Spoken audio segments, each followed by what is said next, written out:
CBS Sports HQ presented by Jersey Mike's. I'm Chris Hassel. Happy championship week, everybody. College basketball is ablaze right now leading up to Selection Sunday. And we have a pair of Big Ten teams getting the last two spots in Jerry Palm's field of 68. That is how we start this week with a little, or maybe a lot, of bracketology.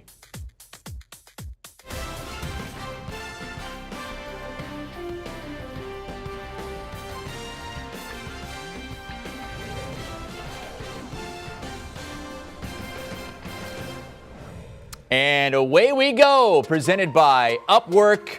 Let's start with the last four teams in Jerry Palm's field right now. Michigan and Rutgers getting the last two spots. BYU and SMU also in Jerry's field, but BYU is done. They are the only one of the bubble teams that cannot improve their resume. They lost to San Francisco in the quarters of the West Coast Conference Tournament. Michigan is in a good spot as far as the net goes. They have a 31 net rating. Last year, every team in the top 40 got a bid to the NCAA Tournament. Rutgers, on the other side of things, they are at a 76 net rating right now. Michigan will take on Indiana in a big Big Ten battle in the Big Ten Tournament. They are one of the first four teams, I should say, out of the tournament, along with VCU, Florida, and Wake Forest. Now, VCU is a team that's going to struggle to pick up quad one opportunities in the A10 tournament. Only one team they could face would be a quad one win. That would be Davidson, the top seed. So this is a look at it right now. Wake Forest with the highest net rating among the first four teams out of the tournament. Florida and VCU with net ratings in the 50s. Indiana at 44, and they have a sub-500 conference record. But again, that is not something that the committee looks at. They do not care where you finished in your conference or what your standing was or record was in conference play. Let's get the bracketologist himself in here. Jerry Palm joining us from Connecticut, where he'll be all week, and Gary Parrish is here as well. Let's start with the big game in the Big Ten on Wednesday, Michigan and Indiana. Jerry, right now you have Michigan in, Indiana out. Is that game a bubble eliminator? Yeah, it actually is, because Indiana needs probably to win at least a couple to just get good enough wins to improve their resume to get strong enough consideration to get in. Michigan at 4 games above 500, that's kind of been the magic number for, going back to 1994. If they lose that first game, they're not 4 games above 500 anymore. So it's probably an elimination game. The win doesn't guarantee either team a spot, but it gives them a chance to fight another day. Yeah, I think Jerry's exactly right. This feels like an elimination game. Definitely for Indiana and probably for Michigan as well. It's important to remember that the Wolverines are still just 8-12 in the first two quadrants. They've got a quadrant 3 loss to Minnesota. So I know when they play well, they look like a tournament team. The problem, of course, is that they haven't played well for this season. This was a preseason team that spent months as possibly the most disappointing team in the country. And so, listen, you put them in the bracket, they're good enough to win a game or 2, maybe even 3, but they've got to get there, and getting there, I do think is probably going to require them beating Indiana in the Big Ten tournament. Winner gets Illinois in the quarterfinals of the Big Ten tournament. Let's move on to Rutgers. Now, they get a double bye in the Big Ten tournament, a 4 seed, but conference standing doesn't matter to the committee. They have 6 quad 1 wins, but a net rating of 76. And Gary, that's higher than any team has ever had to be selected as an at-large. Now, we don't have a big pool to go from here. We've only been using the net rating for a handful of years, but it's just a really odd resume for Rutgers. Yeah, the oddest in the country, probably. Like, Rutgers has so many big wins. You probably remember the highlights. They've been terrific at home this season, at least in the second half of their Big Ten schedule. But they did real damage to their resume in November, in December, in January. And as Jerry Palm will tell you, that stuff matters. They've got 3 losses outside of the first 2 quadrants, including a quadrant 4 loss. So just because, they're a top 4 seed in the Big Ten tournament, Chris, as you accurately pointed out, that doesn't mean anything to the selection committee. You know, when I do the top 25 and 1 every morning, I never look at conference standings. I don't care whether you're 3rd or 6th in your conference because, you know, I'm looking at entire bodies of work. And then, you know, obviously in most of the conferences, you have unbalanced schedules. Everybody doesn't play the same teams at the same places. So Rutgers clearly, I think, has some work to do. I think we'd love to all see them in there for the second consecutive year. You know, Rutgers is one of those teams that's got recognizable players in Ron Harper Jr. and Geo Baker, but they better get some work done in this Big Ten tournament or they're going to be playing in the NIT. Yeah, you know, Chris, you talked about this is you know, we've had the net now for a few years, but in reality, we've only had one legitimate year of the net, 2019. Because 2021, there were so few non-conference games played, relatively speaking, that the net was not reliable. So you can't even go by 2021.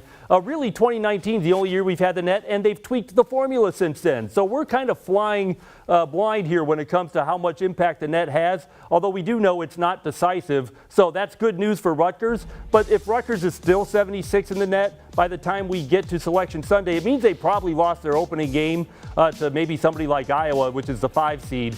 And that's not going to really be good enough for Rutgers. They're probably going to need to win and beat someone of quality again to get into the NCAA tournament.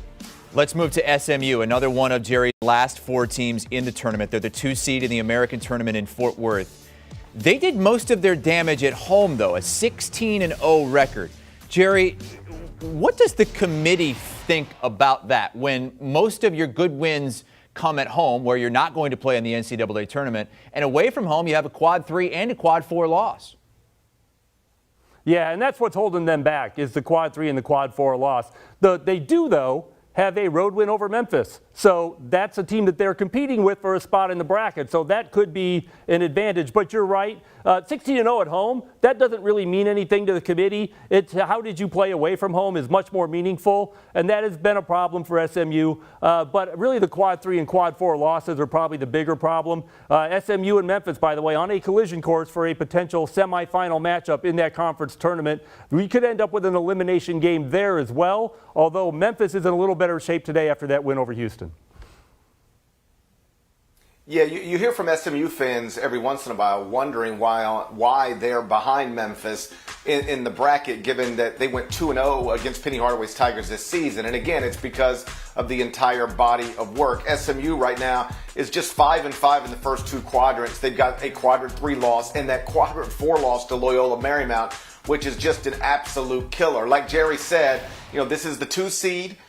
In the AAC tournament, Memphis the 3. So if things go as planned, the Mustangs and Tigers will play for a 3rd time in the semifinals of the AAC tournament. It's possible that Memphis could lose that and still get into the bracket. I think SMU would probably need to win that and get to the AAC title game to feel good on Selection Sunday. Those bigger tournaments beginning a little bit later on in the week. The first one, the ACC, begins tomorrow, but today, the West Coast Conference has the spotlight tonight and tomorrow night because out in Vegas, you've got a Gonzaga team that's in action, a St. Mary's team that's in action. They're going to be potentially playing a rubber match in the championship game. We'll get to that in just a second, but let's start with a BYU team, Jerry, that lost in the quarterfinals by double digits.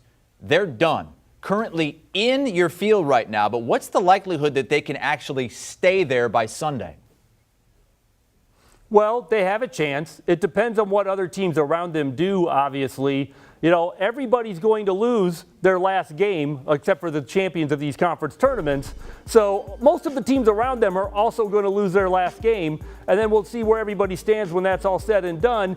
If BYU does not make the NCAA tournament, they can put full blame on that loss to Pacific late in the season, which is a quad 4 loss and is really dragging them down. They have some nice wins, no real great wins, but that quad 4 loss, that's really hurting them right now. Yeah, I wouldn't feel good if I'm in BYU's spot. Like, you don't like being in the clubhouse so close to the bubble because there's so many things that can happen that push you out of the bracket. The bubble shrinks because of a bid stealer here or there.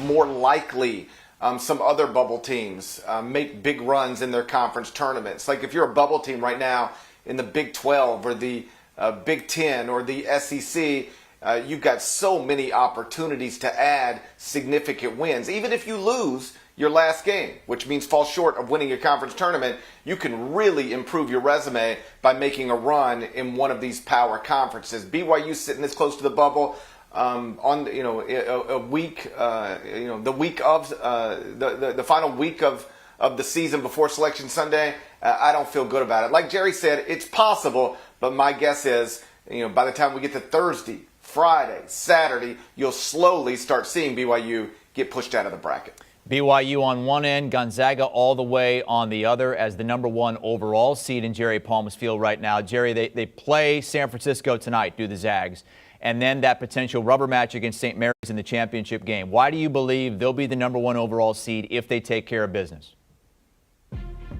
Because they will have had the best season of anyone. This is a terrific team that's been dominant through its conference and played a good non-conference schedule too, and benefits this year by the fact that this league is better. Usually Gonzaga's going through conference play and they've got one other team that might be a tournament team that where they can improve their resume. Well, this year they've got 3 other teams where they can actually improve their resume by getting quality wins. Plus, Santa Clara is not that bad either. So the depth of this league this year has really helped Gonzaga keep their resume up to snuff as they're competing with some of these other teams for number 1 spots, but also their dominance matters. And, I know the committee doesn't really factor in margin of victory, but it's a subjective process, and it's hard to ignore how dominant Gonzaga is. And net rating certainly does that. That's why they've been number 1 in the net also this entire season. Jerry, thank you so much. Looking forward to checking in with you throughout the week from our Connecticut studios here at HQ, and Gary Parrish with us as well, who can be heard on the Eye on College Basketball podcast with Matt Norlander. The latest episode from over the weekend, really focusing on Coach K's curtain call and North Carolina ruining everything, at least for now. Do you want a sports network that delivers everything that matters about the game? The highlights, the picks, the instant analysis, no yelling, no fake debates, no politics. Hit the subscribe button and never miss a moment.